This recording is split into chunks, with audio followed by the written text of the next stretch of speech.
A paz do Senhor Jesus, a todos os irmãos que vão nos acompanhar em mais esta aula número 3 do nosso módulo dos profetas maiores. Tivemos a aula número 1 e número 2 falando a respeito do profeta Isaías. E agora, na terceira aula, iremos comentar um pouco a respeito da vida do profeta Jeremias. Sem dúvida, Jeremias é um dos profetas mais sofridos e que tem um difícil ministério a cumprir, porque ele está profetizando próximo ao cativeiro babilônico. Então, é importante que, para que se entenda bem Jeremias, é importante que o aluno entenda o contexto histórico. Normalmente as pessoas citam muito o cativeiro no Egito, a qual Deus, usando Moisés, retirou o povo daquela escravidão. Mas já lá no tempo de Moisés, Deus havia avisado que o povo pereceria, se afastaria da presença de Deus e seria levado para um novo cativeiro. Quando se conta a história de Jeremias, parte de Israel já foi dissipado. Nós estudamos lá no profeta Isaías, que Isaías profetiza que o reino do norte, chamada de Israel, a parte norte de Israel, foi invadida pela Síria e ali eles foram presos, levados cativo e de lá nunca mais retornaram. Porém, a parte sul, Deus foi mais misericordioso e essa subsistiu por um tempo maior. E é exatamente no tempo de Jeremias que Jerusalém será sitiada, cercada e será destruída pelos caldeus babilônicos que vêm com grande ira contra eles. Deus usa Jeremias como o último aviso, o último alerta. E nós vemos no estudo de Jeremias que o povo não vai ouvir a voz de Deus, não vai acreditar na profecia de Jeremias, a qual Deus iria destruir aquela terra. Sem dúvida, a história de Jeremias nos leva a refletir a dureza de um verdadeiro chamado, as dificuldades de um verdadeiro profeta, e fica o exemplo desse profeta de tanto que ele amava o povo de Israel, mas a sua fidelidade a Deus e as suas duras profecias foram registradas nas páginas do livro de Jeremias. Então nós começamos falando um pouco da identificação de Jeremias. Jeremias significa o Senhor será exaltado, e parece ser um nome bastante comum naquele tempo ali entre o povo de Israel. A autoria do livro está registrado logo no versículo 1, aonde diz: palavra de Jeremias, filho de Ilquias, um dos sacerdotes que estavam em Anatote, na terra de Benjamim. Então o primeiro versículo nos dá uma boa referência sobre quem era Jeremias, e fica aí muito claro que o seu pai, Ilquias, já era o sacerdote, e eles habitavam em Anatote, que já é uma terra de levitas e sacerdotes, ali na terra de Benjamim.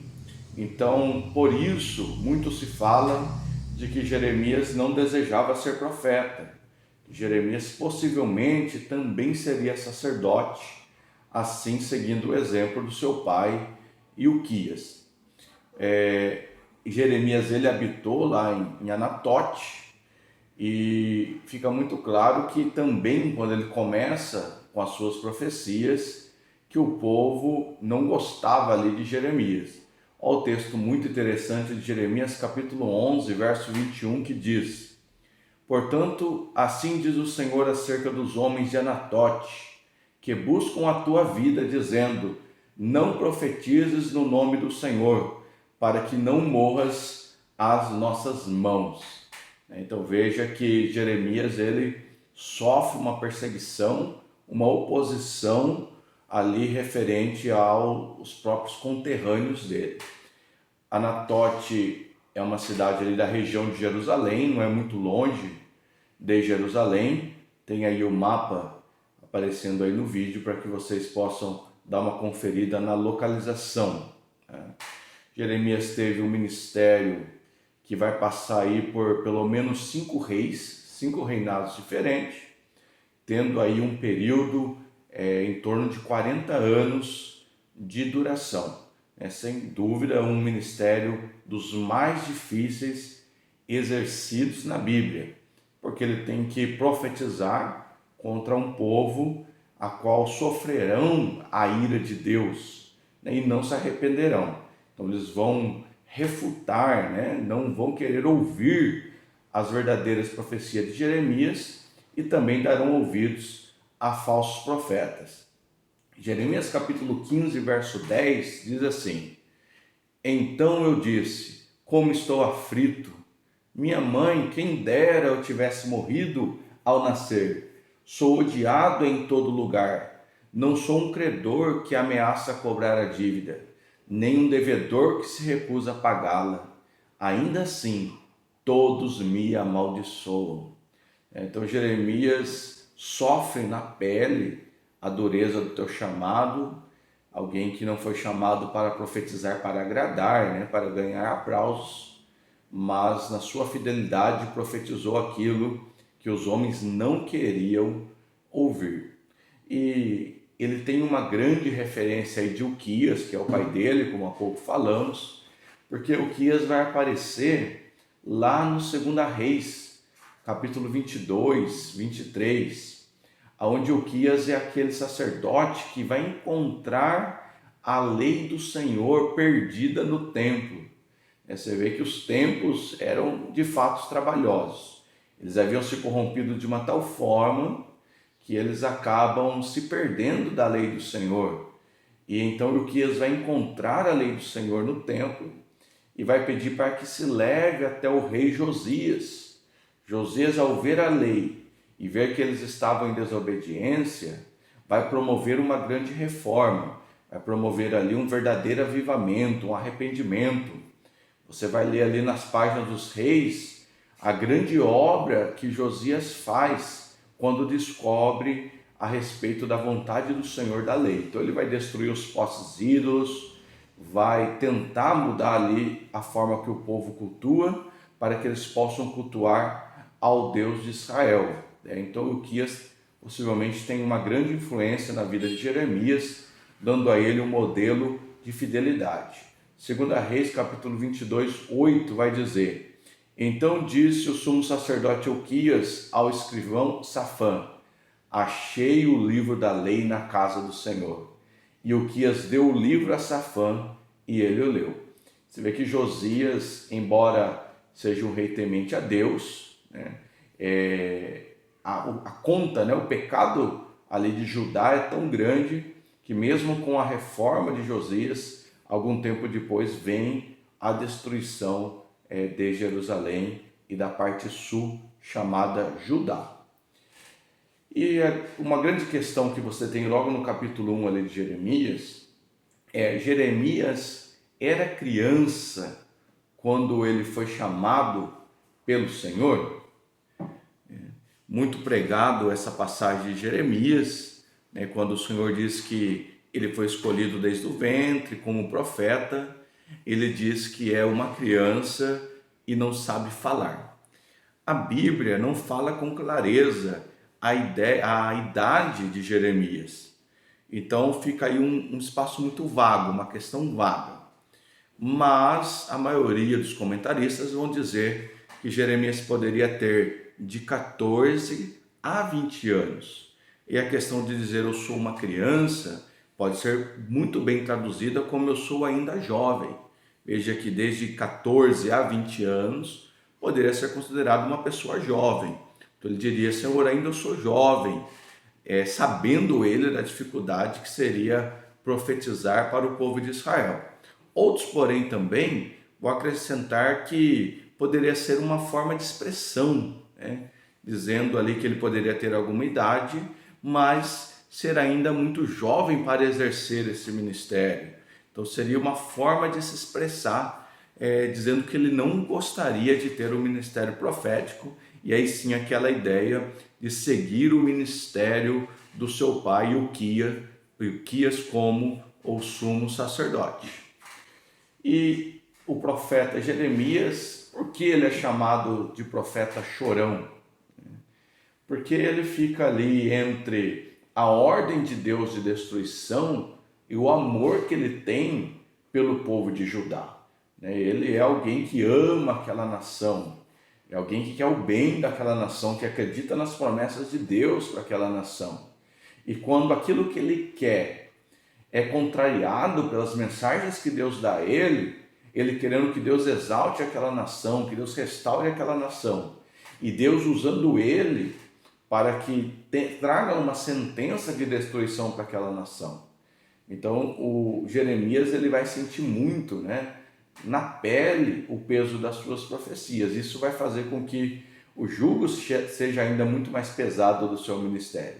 Se você pegar Jeremias capítulo 9, verso 1, você vê que ele chorava por Israel, orava pelo povo, pedindo a misericórdia de Deus.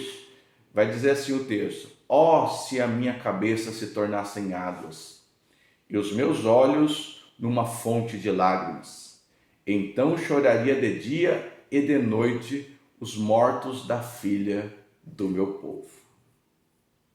Então, Jeremias, o propósito do livro de Jeremias é trazer um último alerta à nação de Judá, dizendo que a paciência de Deus se esgotou. Você vai passando cada capítulo de Jeremias, embora que Jeremias não está ali perfeitamente em ordem cronológica, mas você vê Deus apertando cada vez mais o cerco contra aquela nação rebelde. E como eu falei no início, Deus, que já havia sentenciado a parte norte de Israel, que tinha sua capital Samaria, agora Deus está sentenciando, após ali alguns anos, a parte sul, chamada Judá, que tem Jerusalém como capital, e mais ainda, tem ali o templo, aquele templo que Salomão tinha construído, ele será destruído ali pela Babilônia, como parte dessa sentença que Deus está trazendo sobre a parte sul, Judá. Então é muito dura a vida, o chamado de Jeremias, porque ele vai profetizar exatamente contra os reis, contra os príncipes, contra a cúpula dos líderes de Judá. Profetizar exatamente aquilo que eles não queriam ouvir, eles queriam profetas que os adulassem, que os promovessem, e aparece ali o profeta Jeremias os advertindo, e aí eles, claro, não vão gostar da profecia de Jeremias, e vai fazer com que o chamado de Jeremias ainda fique mais dificultoso, prendendo, batendo, queimando as profecias, os rolos escritos ali, por dizer que não estão aceitando aquilo que Jeremias está falando. Então esse contexto histórico, ele é primordial para o entendimento das profecias de Jeremias. Assim como Isaías, por vezes as pessoas usam textos de Jeremias sem conhecer de fato o contexto. Por que é que Jeremias falou aquilo? O que é que está acontecendo naquele tempo? Na linha do tempo, aonde está Jeremias? Então ele pode ser considerado ali o último profeta antes do exílio, chamado exílio babilônico. Então ele é um ministério muito semelhante ao ministério de Isaías. Isaías também profetizou a queda de Judá, só que Isaías ele profetizou mais ou menos 100 anos antes de Jeremias. Então, Jeremias vai vir com praticamente a mesma mensagem de destruição de Isaías, porém ele vai ver o cumprimento das suas profecias. Jeremias vai viver a destruição do reino de Judá. Ele profetizou durante o reinado de Josias, que era um rei que ele teve bastante proximidade, exatamente porque Josias ter sido um bom rei, aquele que promoveu tal restauração ali no reino de Judá, mas ele viu também uma troca de uma série de reis até a destruição de Jerusalém. Então ele passa pelo reinado de Jeoacás, Joaquim e Zedequias. Eu até aconselho o amado irmão que está acompanhando esta aula, para você entender esse contexto histórico, você deve ir até ali o final do livro de 2 Reis e fazer uma leitura atenta para que você entenda o que fez esses 5 reis até a destruição. Então, eu aconselharia que você lesse os capítulos 23, 24 e 25 de 2 Reis, porque é lá que está detalhando a forma, principalmente política, que aconteceu a destruição de Jerusalém. É importante porque está no contexto ali de Jeremias. Mas eu trago aqui um breve relato da história e da vida desses 5 últimos reis de Judá.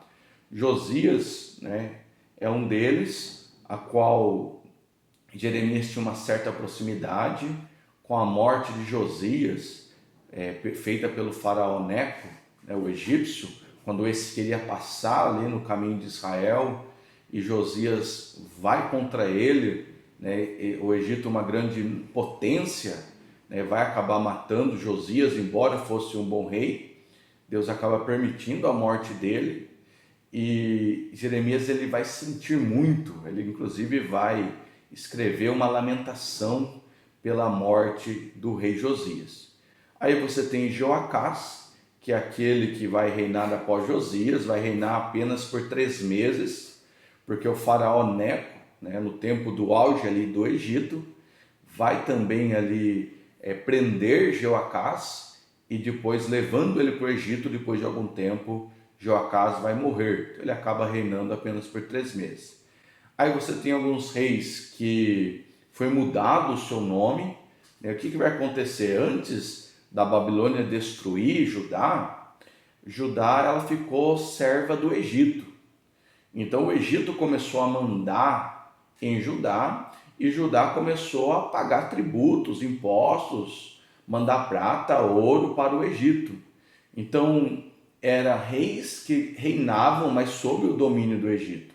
Então você tem ali Eliaquim, que seu nome foi mudado para Joaquim, que passou a ser um vassalo do poder egípcio, trabalhava ali retirando as riquezas de Judá.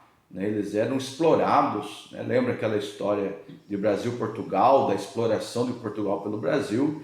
É isso mais ou menos que acontecia, levavam-se as riquezas.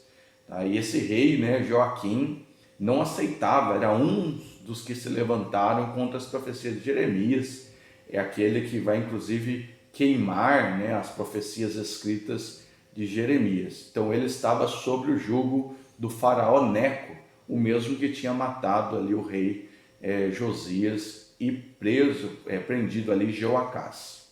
Depois você tem Joaquim, que ele passa a reinar com apenas 18 anos, permaneceu muito pouco também reinando, logo foi levado para a Babilônia. Você vê que há uma disputa entre o Egito e a Babilônia.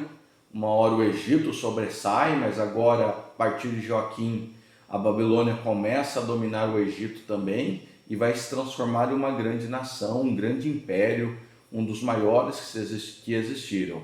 Então Joaquim já começou a sofrer os danos do poder da Babilônia e vai ser levado para a Babilônia. E aí você tem o último rei de Judá, que é Matanias, que foi chamado de Zedequias, governou ali por 11 anos, mas agora pagando tributo para os babilônicos. Então agora ele reina lá em Judá, mas na verdade o domínio é todo do babilônico. Então quando ele acaba deixando de cumprir as suas obrigações com a Babilônia, é que Nabucodonosor ficou furioso e ali enviou um exército para destruir Jerusalém. Então você vê que a queda de Judá ela é gradativa, ela não é uma invasão só, uma destruição. Primeiro vem o Egito, vai saqueando, e depois vem o Império Babilônico e começa a subjugar ali Judá e Jerusalém por invasões, cercando eles e por fim destruindo completamente Jerusalém. E tem 2 datas muito importantes, que é a queda do Reino do Norte e a queda do Reino do Sul. Então lá nos tempos de Isaías, a Síria vai destruir o Reino do Norte numa data muito importante, mais ou menos 722 a.C. E aí vai passar algum tempo, porque o Reino do Sul teve reis mais fiéis a Deus do que o Reino do Norte, então Deus tolera mais o Reino do Sul, mas nos tempos de Jeremias, ele também acaba sendo invadido, como há pouco eu falei, pela Babilônia. Isso vai acontecer ali, finalmente, né, aproximadamente em 586 a.C. Então eu coloquei até aí na imagem, que você pode ver o tempo que os reis que Isaías profetiza no reino de Judá, os reis que Jeremias profetiza no reino de Judá. Também coloquei ali um pequeno resumo do que aconteceu no período de cada rei, né? Mais ou menos ali um resumo daquilo que eu acabei de falar agora anteriormente, para que os irmãos possam acompanhar inclusive a referência bíblica, o surgimento, né, de Nabopolassar, né, que é o pai de Nabucodonosor. Então o crescimento da Babilônia já começa com ele ali. Então nós partimos agora de um tempo a qual Deus já permitiu a destruição de Jerusalém e de Judá. E por que Deus permite isso? Porque Deus permitiu que eles fossem saqueados, a nação que foi levada para a terra que mana leite e mel, agora simplesmente eles são escravos novamente. Então, por fruto da desobediência, o afastamento de Deus, cultos pagãos e tantos erros do povo de Israel e de Judá, chegou a esse ponto. E a Bíblia vai deixar claro que um dos responsáveis é o rei Manassés. Mas lembrando que o pecado já começa desde o tempo de Salomão, quando ele também já começa a adorar a deuses estranhos. E ali o pecado que começa lá em Salomão vai terminar nos tempos de Jeremias. Mas um dos culpados é Manassés. Se você pega lá 2 Crônicas 33:6, está dizendo assim: fez ele também passar os seus filhos pelo fogo, no vale do filho de Rinom, e usou de adivinhações e de agouros e de feitiçarias, consultou adivinhos, encantadores, e fez muitíssimo mal aos olhos do Senhor para provocar a ira. E Jeremias 15:4 vai dizer: por causa das maldades de Manassés, filho de Ezequias, rei de Judá, fez em Jerusalém, farei de meu povo objeto de horror para todos os reinos da terra. Então você vai ver que Deus está vingando do povo, inclusive das práticas de Manassés, feitiçarias, adivinhos e muitas práticas que aborreceu Deus. Deus começa a cobrar aquilo que esses reis fizeram. Também falando um pouco da morte de Jeremias, embora a própria Bíblia não vai citar exatamente como foi a morte desse profeta, mas nós sabemos que quando Jerusalém é destruída, se coloca fogo no templo e há aquela destruição total, Jeremias é deixado em Jerusalém. Ele é respeitado, ele é deixado ali em Jerusalém. Mas aí a tradição, um pouco da tradição que se fala, diz que ele acabou sendo levado para o Egito, inclusive por alguns judeus, também ali esboçando algum ódio contra ele. E lá no Egito, na cidade de Táfnis, ele teria sido lançado dentro de um poço e apedrejado dentro desse poço. E a história, vai confirmar algumas referências dizendo que tempos depois, Alexandre o Grande, o chefe do grande império grego, teria levado o corpo dele lá para Alexandria. Algumas considerações importantes referente ao livro de Jeremias é que dentro do livro de Jeremias alguns trechos são repetidos. E por que alguns trechos são repetidos? Porque ele reescrevia suas profecias, e ali o rei queimava aquela profecia, ele reescrevia.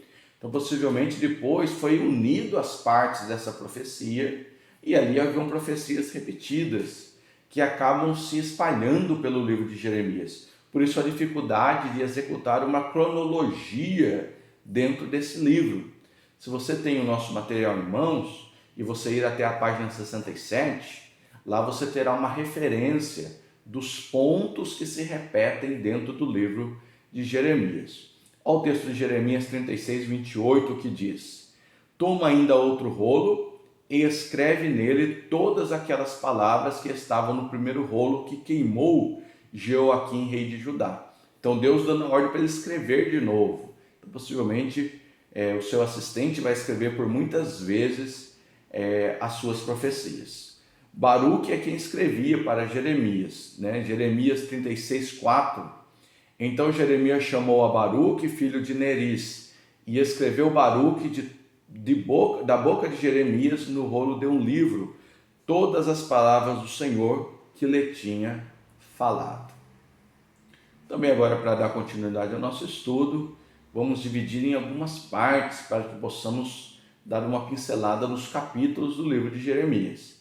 Então a primeira parte, né, ali no capítulo 1, nós temos ali o chamamento de Jeremias, aquele encontro a qual nós já até comentamos alguma coisa, a escolha de Deus desde o momento que ele estava no ventre da sua mãe, a sua recusa dizendo que ele era ainda muito jovem, né, e Deus fazendo promessas que estaria com ele, que lutariam contra ele, mas não prevaleceriam. E Deus começa ali a dar algumas visões para Jeremias, confirmando o chamado de Jeremias. E uma das visões é a visão da amendoeira. Você tem lá em Jeremias capítulo 1, verso 11 e 12, que diz: ainda veio a mim a palavra do Senhor, dizendo: que é que vês, Jeremias? Eu disse: vejo uma vara de amendoeira. E disse-me o Senhor: viste bem, porque eu velo sobre a minha palavra para cumpri-la. Por que é que Deus dá essa visão da amendoeira? Então aí, para entender, você precisa recorrer a outros estudos que apontam que a amendoeira quer dizer vigilante, né? Uma palavra hebraica que quer dizer vigilante. Então a amendoeira, ela é a primeira árvore, a primeira planta que vai florescer após o inverno, né? É como se essa planta ficasse vigiando o fim do inverno e no início da primavera ela avisasse a todos que chegou o tempo da primavera. Então é como se Deus dissesse assim: olha, eu sou como uma amendoeira que não perde a hora, que está sempre atento, que é o primeiro a perceber as coisas, né? Eu sou a amendoeira que vigia a primavera. Eu estou vigiando para que as minhas palavras se cumpram na sua vida. E de fato, né, Deus é como essa vara de amendoeira para a nossa vida também, né? Não passa desapercebido as promessas dele na nossa vida, e no tempo dele se cumprirão. Ainda na primeira parte inicial do livro de Jeremias, do capítulo 2 ao capítulo 6, nós temos ali Deus falando do seu amor para com Israel, mas ao mesmo tempo deixando claro a desobediência desse povo. Então Deus, ele julga, mas ele mostra os fatos, ele mostra os argumentos. Então, se você pegar as primeiras profecias de Jeremias no capítulo 2, você vai ver Deus mostrando as suas obras, Deus fazendo um resumo de tudo aquilo que ele fez, desde a promessa de Abraão, do momento que Deus tira eles da terra do Egito, e ele faz pergunta: quem fez isso por vocês? E quando você vai lá no capítulo 2, verso 20, Deus dizendo que eles foram infiéis com as suas promessas, que eles deveriam ser fiel, queriam ser fiel, mas não cumpriram a promessa de ser fiel a Deus. E aí do capítulo 3 e capítulo 4, você vai ter Deus chamando eles para o arrependimento. Lá no capítulo 4, verso 19, você vê a forma, o sofrimento uma vez mais de Jeremias, quando ele diz: ó entranhas minhas, estou com dores no meu coração, o meu coração se agita em mim, não posso me calar, porque tu, ó minha alma, ouviste o som da trombeta e o alarido de guerra. Então ele sofria com as profecias que ele falava. E lá no capítulo 6, verso 27, se você quiser conferir, Deus fala, né, dessa missão de Jeremias, reforça a importância dessa missão de Jeremias, e que ele estaria com Jeremias nesta peleja. E do capítulo 7 ao capítulo 10, Deus vai falar a respeito do povo e vai falar a respeito do templo, da destruição do templo. O templo de Salomão é um grande feito na história de Israel, é o auge da história. E de fato Deus permitiu a Salomão fazer esse templo. E o povo tinha no templo quase um objeto de adoração, né? Eles adoravam, passaram a adorar o templo mais do que o próprio Deus. E eles achavam que Deus jamais iria permitir que destruísse o templo feito para ele, né? Então eles se agarravam a essa ideia do templo. E Deus chega a usar Jeremias para dizer que não se agrada mais dos holocaustos e das ofertas deles, né? Então, quer dizer, o templo ali já estava sem efeito, porque a nação estava distanciada de Deus. O templo em si não representava muita coisa para Deus, sendo que o coração deles estava distante de Deus. Jeremias 7:21, assim diz o Senhor dos Exércitos, ó Deus Israel, peguem seus holocaustos e demais sacrifícios e comam a carne vocês mesmos. É isso na nova tradução linguagem de hoje. Então, dizendo, vocês estão me oferecendo holocaustos, achando que é muita coisa? Pegue e come vocês, que já não está servindo para nada, nem o holocausto e nem mais o templo. Mais uma vez, Jeremias, nesse bloco, vai sentir as dores, né, do sofrimento de Israel. Jeremias 8:20, passou a cega, findou o verão, e nós não estamos salvos. Como Jeremias dizendo, está passando o tempo, as pessoas não estão se arrependendo e nós estamos perecendo. E também, uma vez mais, assim como lá em Isaías, repreensões contra a adoração de deuses estranhos. Lá em Jeremias capítulo 10, de 3 a 5, mas lá em Jeremias capítulo 44, de 17 a 19, inclusive tem a menção de uma tal rainha dos céus. Jeremias 44, 17. Só um pedacinho, queimando incenso à rainha dos céus e oferecendo-lhe libações. Jeremias 44, 18, mas desde que cessamos de queimar incenso à rainha dos céus e de lhe oferecer libações, tivemos falta de tudo. Então você vê que o povo, além de adorar aí um pseudo-deus, que tinha desejo de voltar a adorar essa rainha dos céus, né? E aí eu penso que o tempo passa, mas o diabo que enganava o povo continua usando as mesmas estratégias nos dias de hoje, e até passado tanto tempo, as pessoas continuam adorando um pseudo-deus, aí uma pseudo-rainha dos céus, nos dias de hoje, mergulhando-se na idolatria.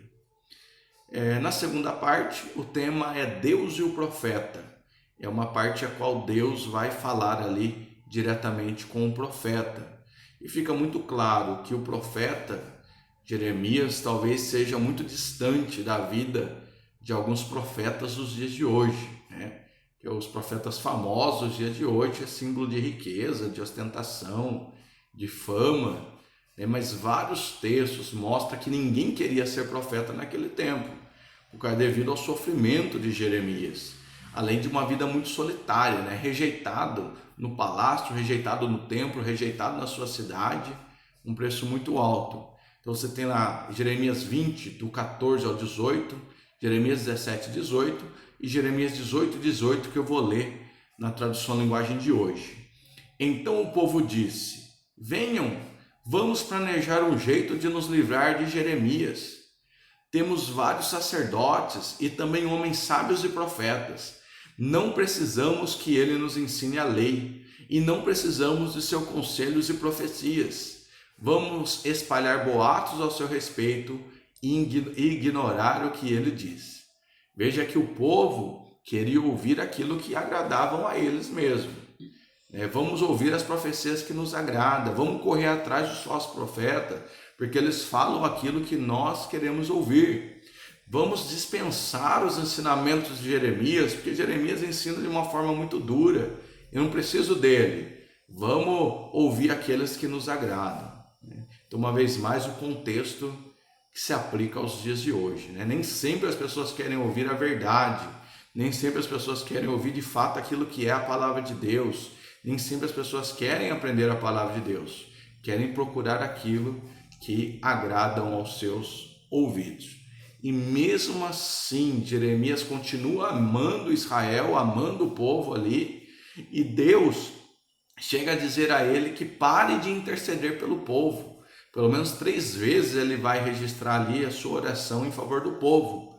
E Deus vai dizer lá, Jeremias 14:11, disse-me mais o Senhor, não rogues por esse povo para o seu bem. E Deus ali vai fazer alguma simbologia com Jeremias, explicando o que acontece, porque o povo seria entregue na mão dos caldeus babilônicos. Então você tem ali a compra do cinto de linho. E veja mais uma vez o sofrimento do profeta, porque Deus pede que ele compre esse cinto de linho, e diz que ele vá enterrar lá no rio Eufrates. Só que tinha um detalhe, da onde Jeremias estava até o Eufrates, havia ali pelo menos uma viagem de 500 quilômetros. Então ele vai, enterra o cinto de linho, possivelmente ele volta depois de algum tempo. Ele diz, depois de muitos dias, vai lá pegar o cinto. E ele viaja novamente e vê que o cinto está podre, está apodrecido. Jeremias 13:9 diz, assim diz o Senhor, do mesmo modo farei apodrecer a soberba de Judá e a muita soberba de Jerusalém. Então, por meio da figura do cinto, Deus diz o que vai acontecer com Judá. E aí lá no capítulo 18, tem um dos textos mais conhecidos de Jeremias, descer à casa do oleiro, e lá ele vê que o oleiro está fazendo o vaso, e ele desmancha e faz novamente. O entendimento ali é exatamente para Judá, uma aplicação para Israel, porque Deus estaria destruindo Israel. Mas o próprio Jeremias vai profetizar uma volta após 70 anos. Então Deus desmancha, repreende o povo, castiga o povo, mas depois de 70 anos faz o povo voltar para a terra. É Deus destruindo o vaso e fazendo o vaso de novo. Uma bonita analogia. E aí você tem a botija quebrada no Vale de Rinom, lá no capítulo 19, que Jeremias vem trazendo profecias, e ele vai nesse Vale de Rinom, que é um lugar onde se queimavam crianças, se adoravam a deuses estranhos, um lugar extremamente pagão, que depois lá em Jerusalém futuramente passou a ser um lugar de queimar lixo, um lugar simbolizado ali que Jesus aponta como se fosse o inferno, aonde jamais apagaria o fogo. E Jeremias vai a esse lugar e ali ele vai quebrar a botija ali no Vale de Rinom. Jeremias 19, 10 e 11 vai dizer, então quebrarás a botija à vista dos homens que forem contigo. E disse-lhe-ás, assim diz o Senhor dos Exércitos, deste modo quebrarei eu. A didática de Deus ainda com Jeremias, ele também tem a visão dos 2 cestos de figos. E essa visão vai acontecer após os nobres serem levados para a Babilônia. Porque havia uma prática de quando a Babilônia invadisse algum lugar, ele levava os príncipes, levavam os reis, levavam aqueles chamados nobres, aqueles que desenvolviam alguma função que poderia ser útil ao Império Babilônico, quem tinha uma profissão mais importante. Então, quando ele fala da visão dos cestos de figos, possivelmente Daniel, Ezequiel já estão lá na Babilônia. Então ele vai dizer, Jeremias 24:5, assim diz o Senhor Deus de Israel, como esses bons figos, assim também conhecerei aos de Judá, levados em cativeiro. Então Deus estava falando a respeito de homens bons que também foram levados ao cativeiro. Por isso nós incluímos aí Ezequiel e Daniel, que vão ser profetas do cativeiro.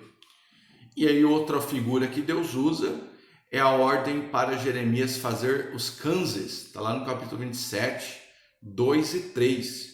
Então o kanzes é um instrumento que se coloca ali no pescoço do boi para controlar, para dominar o boi. Tem até uma imagem aí para vocês, de 2 bois controlados por esse instrumento.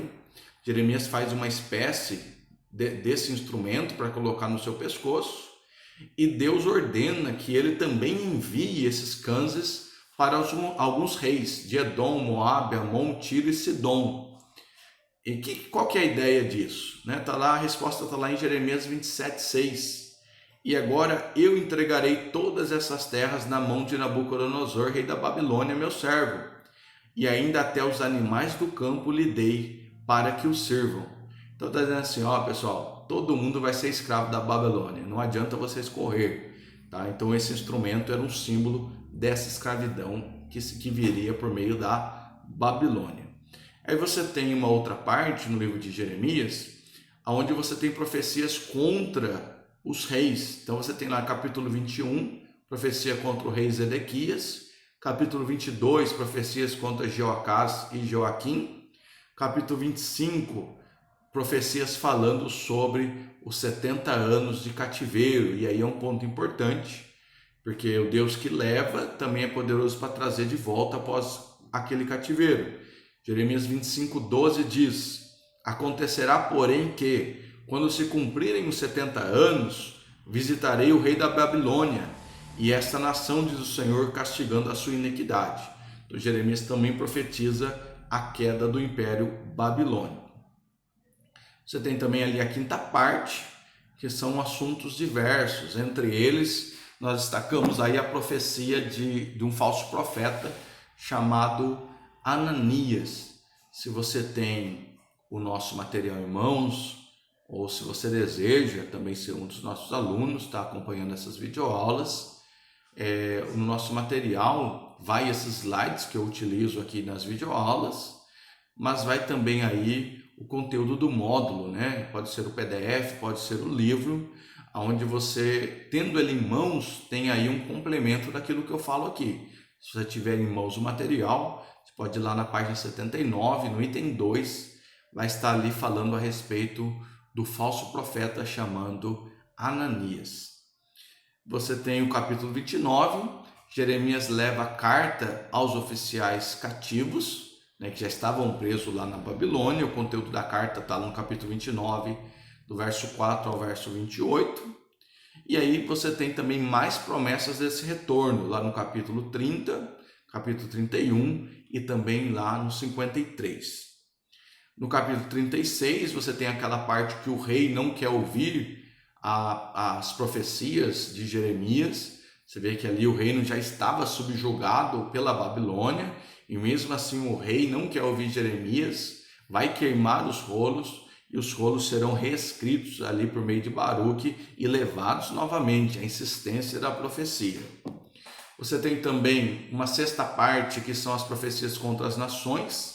Você tem ali o capítulo 25, o cálice da ira de Deus, e o capítulo 48, 49, 50 e 51, várias profecias de Jeremias contra as nações, também porque as nações se alegram com a destruição de Israel. Então Deus também vinga essas nações. Você tem a sétima parte, que o tema é a queda de Jerusalém. Então ali é a queda junto do templo, O capítulo 52 vai detalhar ali a tomada de Jerusalém por Nabucodonosor, a destruição do templo, o templo sendo pegando fogo, sendo destruído. Entra aí com uma das partes mais tristes da história do povo de Israel. E acontecimentos durante os dias anteriores à queda, você vê lá no capítulo 37 e no capítulo 38. Uma vez mais, se você tem o material, você tem um detalhamento disso lá na página 85 e na página 86. Também, se você tem o material, eu coloquei aí um link, onde você tem aí uma explicação mais apurada, na verdade, para você reforçar o processo dessa queda de Judá. Tem um vídeo disponível aí para que vocês possam assistir também. E junto do estudo do livro de Jeremias, nós temos o estudo das Lamentações de Jeremias, que é um livro atribuído também a Jeremias, que mostram ali lamentações de tudo que está acontecendo, que Jeremias teria escrito exatamente após a queda final de Jerusalém. Então, o título original do livro de Lamentações seria Ecá, que quer dizer como. É porque há um costume de dar nome ao livro de acordo com a primeira palavra do livro. Então, se você ir lá em Lamentações 1:1, na maior parte das traduções começa com a palavra como, que quer dizer Ecá, né? Que tem a ideia de ai, de sofrimento. E outros vão chamar de Quenote, né? Que é o nome hebraico aí para lamentações. Nós conhecemos como as Lamentações de Jeremias. E embora esteja inserido no meio dos livros proféticos, ele também é um livro poético, que carrega aqueles acrósticos, né? Se você estudou conosco os livros poéticos, né? Jó, Salmos, Provérbios, Eclesiastes, Cantares, você tem lá muitos acrósticos acompanhando ali as letras do alfabeto hebraico. Então ele passa ali por todas as letras do alfabeto hebraico, mostrando que Israel, poderia dizer assim, que Israel pecou de A a Z, pecou de todas as formas contra Deus. Tá? Então, o que é uma lamentação? O que é uma elegia? Porque o que Jeremias escreve são elegias, né? Então, lamentação e a elegia são poemas que são escritos assim com uma conotação fúnebre, feito quando morrem pessoas importantes. Então, Jeremias, inclusive, chega a fazer uma para o rei Josias. Então, o que tem o livro de Lamentações? Tem uma coleção de 5 elegias, aonde Jeremias está lamentando o pecado do povo de Israel, a destruição do povo de Israel, e ao mesmo tempo não deixando de adorar a Deus, porque Deus estava no comando de todas as coisas. Então, ele foi escrito logo após essa invasão de Jerusalém por Nabucodonosor. Mostra ali a dureza, a dor, o sofrimento do profeta, vendo a sua profecia se cumprir e ao mesmo tempo triste, por causa que essas profecias estavam se cumprindo. Não há tempo, né, também para que a aula não fique longa, nem muito cansativa, mas também, tanto no nosso livro, no nosso material, você tem aí um resumo do que falam essas 5 elegias. É importante dizer que até hoje o povo de Israel lembra, né, principalmente lá, indo aos muros das lamentações, usam essas elegias de Jeremias para lamentar períodos de muita tristeza para o povo de Israel, né? Haja vista que o povo de Israel sofreu muito ao longo da história, um povo perseguido, um povo que passou desde o sofrimento lá do Egito até a Segunda Guerra Mundial por Hitler, um povo que sofre muito, mas sofre também, fica muito claro no livro de Jeremias, sofre por causa da sua rebeldia. E até hoje, né, eles lembram dessas calamidades e cantam, né, e fazem menção das elegias de Jeremias. Tá? Então, no nosso material, para a gente não esticar muito, você tem um resumo aí dessas 5 elegias de Jeremias. Nos slides também que eu uso aqui para a gravação, no final você vai ter um resumo e um rápido comentário dessa parte poética de Jeremias nesta lamentação.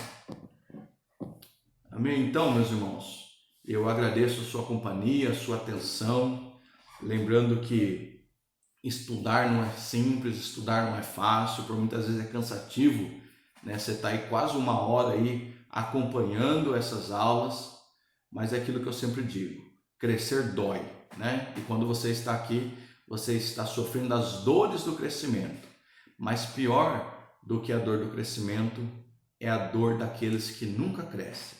Então cresçamos na graça e no conhecimento do Senhor Jesus, que você possa se esforçar para crescer e aprender a palavra de Deus. O Senhor continue vos abençoando. Fique todos na paz do Senhor Jesus.